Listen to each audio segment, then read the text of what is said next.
சாய்நாதனே போற்றி. வாழ்க வையகம், வாழ்க வளமுடன். அனைத்து உறவுகளுக்கும் இனிய வணக்கம்.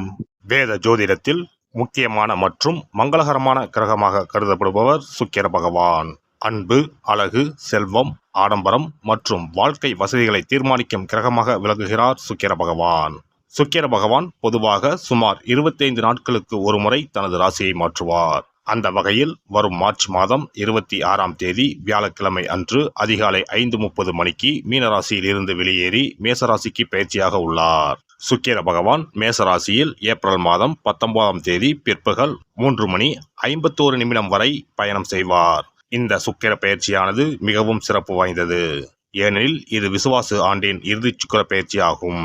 அதே போல இது பாலபவம் வருடத்தின் வரக்கூடிய முதல் சுக்கிர பயிற்சி ஆகும். இந்த சுக்கிர பெயர்ச்சி உங்கள் வாழ்வில் பல மாற்றங்களை தரப்போகிறது.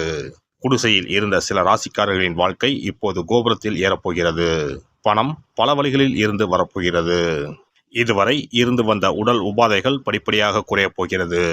பட்ட கடனை அடைக்க புது வழிகள் பிறக்கும். நடக்கப்போகும் இந்த சுக்கிர பெயர்ச்சியால் உங்கள் வாழ்வில் வளமும் நலமும் செல்வ செழிப்பும் பெற்று வாழ்வில் உயரிய நிலையை அடைய எல்லாம் வல்ல எம்பெருமானை வேண்டி விரும்பி கேட்டுக்கொள்கிறேன். மிதுன ராசி அன்பர்களே, இந்த சுக்கிர பயிற்சியின் போது சமூகத்தில் உயர்ந்தோரின் நட்பு கிடைக்கும்.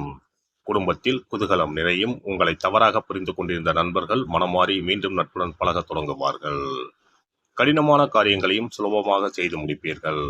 உங்களிடம் கடன் வாங்கியவர்கள் குறித்த நேரத்தில் கடனை திருப்பி செலுத்துவார்கள். வசதி படைத்தவர்கள் உங்களின் நண்பர்கள் ஆவார்கள். உங்களின் எளிமையான பேச்சினால் அனைவரையும் கவர்வீர்கள். சமூகத்தில் உங்களின் பெயரும் புகழும் படிப்படியாக உயரும். சிலருக்கு வெளிநாட்டிற்கு சென்று வசிக்கும் வாய்ப்புகளும் கிடைக்கும். புதிய சூழ்நிலைகளில் வாழ உங்களை தயார்படுத்திக் கொள்ளுங்கள். தொழிலாளர்களுக்கு சலுகைகள் கிடைக்கும். வருமானம் உயரும். குலதெய்வ வழிபாடுகளை செய்வீர்கள். குடும்பத்தில் திருமணம் போன்ற சுபகாரியங்கள் நடக்கும். உடல் ஆரோக்கியம் சிறப்பாக இருக்கும். சிலர் புதிய தொழில் தொடங்க முயற்சி செய்வார்கள். இந்த காலகட்டத்தில் உங்கள் வேலைகளில் சிறு தடுமாற்றங்களும் ஏற்படலாம். அதனால் பொறுமையுடனும் பொறுப்புடனும் நடந்து கொள்ளுங்கள். பெற்றோர்கள் தக்க சமயத்தில் உதவுவார்கள். ஆனாலும் நண்பர்கள் உங்கள் மீதுள்ள பொறாமையினால் பகைமை பாராட்டுவார்கள். அதை பெரிதுபடுத்த வேண்டாம். தேவையில்லாத விஷயங்களை மனதில் போட்டு குழப்பிக் கொள்வீர்கள். பழைய வழக்குகள் முடிவதில் காலதாமதம் ஏற்படும். மற்றபடி உழைப்பிற்கு ஏற்ற வருமானம் கிடைக்கும். உங்களின் செயல்களை திட்டமிட்டு சரியாக செய்து முடித்து விடுவீர்கள். தற்போது வசிக்கும் வீட்டை புதுப்பிப்பீர்கள். ஏழை எளியவர்களுக்கு உதவி செய்து மகிழ்வீர்கள். புதியவற்றை கற்றுக்கொள்ளும் வாய்ப்புகளை தவறாமல் பயன்படுத்திக் கொள்வீர்கள். தெய்வ வழிபாடுகளில் மனம் ஈடுபடும். புதிய இடங்களில் உங்களுக்கு சிறப்பான வரவேற்புகள் கிடைக்கும். ஆடம்பர கிளைக்கைகளில் குடும்பத்தாருடன் பங்கேற்று மகிழ்வீர்கள். உங்களை நம்பி வந்தவர்களுக்கு தேவையான உதவிகளை செய்வீர்கள். கொடுத்த வாக்கை எப்பாடுபட்டாவது காப்பாற்றி விடுவீர்கள். அனைத்து பிரச்சனைகளையும் நுட்பமாக ஆராய்ந்து தீர்க்கமாக முடிவெடுக்கும் காலகட்டம் இதுவாகும். உத்தியோகஸ்தர்களுக்கு அலுவலகத்தில் ஏற்பட்ட கெடுபிடிகள் குறையும். சக ஊழியர்கள் உங்களின் வேலைகளை தாமாகவே முன்வந்து பகிர்ந்து கொள்வார்கள். மேல் அதிகாரிகள் உங்களின் கோரிக்கைகளை பரிவுடன் பரிசீலிப்பார்கள். உங்களுக்கு பதவி உயர்வு கிடைக்கும். வியாபாரிகளுக்கு கொடுக்கல் வாங்கல் விஷயங்கள் சுமூகமாக முடியும். கூட்டாளிகள் உங்களிடம் நட்போடு பழகுவார்கள். புதிய சந்தைகளை நாடி சென்று வியாபாரத்தை பெருக்குவீர்கள். போட்டிகளை சாதுரியமாக சமாளிப்பீர்கள். வாகனங்களுக்கு சிறிது பராமரிப்பு செலவு செய்ய நேரலாம். அரசியல்வாதிகளுக்கு கட்சியில் முக்கிய பொறுப்புகள் கிடைக்கும். தொண்டர்களின் ஆதரவுடன் பதவியை தக்க வைத்துக் கொள்வீர்கள். முக்கிய பிரச்சனைகளில் வாயை கொடுத்து மாட்டிக்கொள்ள வேண்டாம். புதிய முயற்சிகளை தவிர்க்கவும். கலைத்துறையினருக்கு அனுகூலமான திருப்பங்கள் ஏற்படும். பாராட்டும் பணமும் ஒருங்கே கிடைக்கும். சக கலைஞர்களின் மூலம் உங்களை புதிய வாய்ப்புகள் தேடி வரும். ரசிகர்கள் உங்களுக்கு ஆதரவாக இருப்பார்கள். அவர்களின் நலனில் அக்கறை செலுத்துவீர்கள். பெண்மணிகளுக்கு கணவருடான ஒற்றுமை சுமாராகவே இருக்கும். அதனால் நிதானத்துடன் செயல்படவும். உடல் ஆரோக்கியத்தில் கவனம் தேவை. மற்றபடி பொருளாதாரத்தில் முன்னேற்றம் ஏற்படும். உங்களின் குடும்பம் நல்ல நிலைமையை அடையும். மாணவ மணிகளுக்கு படிப்பில் ஆர்வம் அதிகரிக்கும். வெளி விளையாட்டுகளில் ஆர்வத்தை குறைத்துக் கொண்டு முன்னேறவும். ஆசிரியர்களின் பாராட்டுகளை பெறுவீர்கள். நட்சத்திர பலன்கள். மிருகசிரீசம் 3-4 பாதங்கள். இந்த பெயர்ச்சியின் போது நீண்ட முயற்சிகளின் பேரில் புதிய ஒப்பந்தங்கள் கையெழுத்தாகும். ஆனால் பொருளாதார ரீதியாக சிறப்பாக இருக்கும். எதிர்பார்த்த புகழ் பாராட்டுகள் கிடைக்கும். எதிர்பார்த்த பதவி கிடைப்பதில் வாக்குவாதம் ஏற்படலாம். திருவாதிரை நட்சத்திரம். இந்த காலகட்டத்தில் வேலையில் தீவிர அக்கறை எடுக்க வேண்டும். பெண்கள் குடும்ப ஒற்றுமைக்காக விட்டு கொடுத்து செல்வது நல்லது. புனர்பூசம் 1, 2, 3 பாதங்கள். இந்த ஆண்டு உடல்நலத்தை பொறுத்தவரையில் பித்தம், மயக்கம் தொடர்பான பிரச்சனைகள் வரலாம். மருத்துவ செலவு வெகுவாக குறையும். மனதில் பட்டதை பளிச்சென்று சொல்வீர்கள். புதன்கிழமை தோறும் அருகில் இருக்கும் பெருமாள் ஆலயங்களுக்கு செல்லுங்கள். முடிந்தவர்கள் திவ்ய தேசங்களுக்கும் செல்லலாம். இதனால் செல்வங்கள் குவியும். ஒரு முறையாவது குலதெய்வத்தையும் இஷ்ட தெய்வத்தையும் ஒரே நாளில் சென்று தரிசித்து வாருங்கள். கடன் பிரச்சனைகள் தீரும். குடும்பத்தில் மகிழ்ச்சி நிலவும். மன நிம்மதி உண்டாகும். சிறப்பு தொகுப்பு. இனி சுக்கிர பகவானின் அருளை முழுமையாக பெற வெள்ளிக்கிழமையில் செய்ய வேண்டிய வழிபாடு என்ன என்பதனை பற்றி காண்போம். வெள்ளிக்கிழமை என்பது தெய்வ வழிபாட்டிற்கு உரிய நாளாகும். அதிலும் குறிப்பாக மகாலட்சுமியை வழிபடுவதற்கு சிறப்பான கிழமையாக கருதப்படுகிறது. நமக்கு செல்வத்தை வாரி வழங்கக்கூடிய மகாலட்சுமி தேவியும் குபேரனும் நம்முடைய பூர்வ ஜென்ம கர்ம வினைக்கு ஏற்ப பலாபலன்களை கொடுக்கிறார்கள்.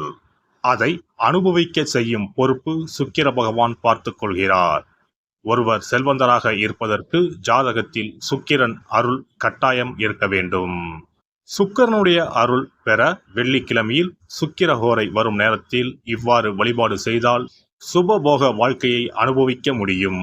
ஒருவருடைய ஜாதகத்தில் சுக்கிரன் நீச்சம் பெற்றால் உடல் ரீதியான ஆரோக்கிய ரீதியான பாதிப்புகள் ஏற்படும். சொத்து சுகங்கள் எவ்வளவு இருந்தாலும் அதை முழுமையாக அனுபவிக்க முடியாமல் செய்துவிடும். பெரிய பெரிய பணக்காரர்களை எடுத்துக்கொண்டால் அவர்களிடம் எவ்வளவு காசு கொட்டி கிடந்தாலும் சுக்கிர தசை இல்லை என்றால் அவ்வளவு பணமும் வீண் விரயமாகத்தான் போகும். குறிப்பாக மருத்துவ செலவுகள் செய்தே சொத்துக்கள் அழியும் நிலை வரும். இதற்கு சுக்கிர பகவானுடைய வழிபாடு நல்ல ஒரு பலனை கொடுக்கும். சுக்கிர பகவானுக்கு வெள்ளிக்கிழமை என்பது உரிய தினமாகும். சுக்கிரன் அருள் பெற வீட்டில் வெள்ளி பொருட்களை பயன்படுத்துவது நலமாகும். வெள்ளியில் சுக்கிரன் வசிப்பதாக ஐதீகம் உள்ளது. வெள்ளி பொருட்கள் கொண்டு பூஜை செய்தால் சகல சௌபாக்கியங்களும் உண்டாகும். சுக்கிர வழிபாடு செய்ய நினைப்பவர்கள் காலை 6 மணி முதல் 7 மணி வரையிலான காலம் சுக்கிரஹோரை ஆகும். அதனை தவறவிட்டால் மதியம் 1 மணி முதல் 2 மணி வரை சுக்கிரஹோரை நிகழ்கின்றது. அதையும் தவறவிட்டால் இரவு 8 மணி முதல் 9 மணி வரையிலான சுக்கிரஹோரை நேரத்தில் வழிபாடுகள் செய்து பயன்பெறலாம். இவற்றில் காலை 6 மணி முதல் 7 மணி வரையிலான முதல் சுக்கிரஹோரையில் சுக்கிர வழிபாடு செய்வது சிறப்பான பலன்களை கொடுக்கும். காலை முதல் மாலை வரை உபவாசம் இருந்து சுக்கிர பகவானுக்கு உரிய காயத்ரி மந்திரத்தை உச்சரித்து கல்கண்டு சேர்த்த சர்க்கரை பொங்கலை நைவேத்தியம் படைத்து வெள்ளை நிற பூக்களால் அர்ச்சனை செய்ய வேண்டும். சுக்கிர தசை நடப்பவர்களும் சுக்கிரன் நீச்சம் பெற்ற ஜாதகக்காரர்களும் இந்த வழிபாடு செய்வது சிறப்பான பலன்களை கொடுக்கும். சுக்கிர தசை நடக்கும் பொழுது சுக்கிர வழிபாடு செய்து வர வருமானத்தை சுகமான வாழ்க்கை வாழ்வதற்கு உரிய வகையில் பயணிக்க செய்யும். வீடு, நிலம் வாங்குவது, ஆடம்பர பொருட்கள், சொத்துக்கள் போன்றவற்றை வாங்க வைக்கும். அதுவே சுக்கிரன் நீசம் பெற்ற காலத்தில் இந்த வழிபாடு செய்பவர்களுக்கு வீண் விரயங்கள் இல்லாமல் ஓரளவிற்கு வறுமையிலிருந்து பிழைக்கச் செய்யும். வெள்ளிக்கிழமையில் நவக்கிரக கோவிலுக்கு சென்று சுக்கிர பகவானுக்கு வெள்ளை வஸ்திரம் சாற்றி வழிபாடு செய்யலாம். வெள்ளை நிற நைவேத்தியங்கள் தயார் செய்து கோவிலில் வரும் பக்தர்களுக்கு தானம் செய்யலாம். இவ்வாறு செய்து வர சுக்கிரனின் முழு அருளும் கிடைக்கப் பெற்று வாழ்வில் உயரிய நிலையை அடைவீர்கள். எல்லாம் வல்ல இறையருளால் நீங்களும் உங்கள் அன்பு குடும்பமும் உடல் நலம், நீலாயுள், நிறை செல்வம், உயர் புகழ், மெய்ஞானம் ஓங்கி வாழ்க வளமுடன். இந்த வீடியோ பதிவு உங்களுக்கு பிடித்திருந்தால் லைக் பண்ணுங்க, கமெண்ட் பண்ணுங்க, ஷேர் பண்ணுங்க, மறக்காம சப்ஸ்கிரைப் பண்ணுங்க, பக்கத்துல இருக்கிற பெல் பட்டனை கிளிக் பண்ணுங்க. நன்றி, வணக்கம். ஓம் நமச்சிவாய. சிவாய நம.